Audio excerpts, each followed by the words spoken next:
Hi friends, I am Tilak. You're watching TechMint Be Unique, and today we're going to see how to insert the infinity symbol on your Google Slide mobile. And if you're new to this channel, make sure to click on subscribe button below. We just quickly move on to the video. So to insert the infinity symbol, you just need to open this. So today is just going to show.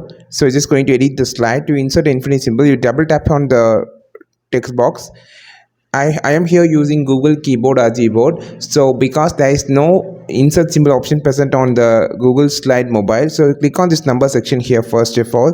Then you just need to click on this extra number section, the extra symbol section. You just need to long press on the equal symbols, which actually have a pop-up here. It's a hidden trick, and here you can find the infinity symbol. You can just swipe like this, and you can just insert the infinity symbol from here. And if you need a space, just click on the space here to make a space between the infinity symbol like this. And if you click on this plus symbol, there is no insert symbol option.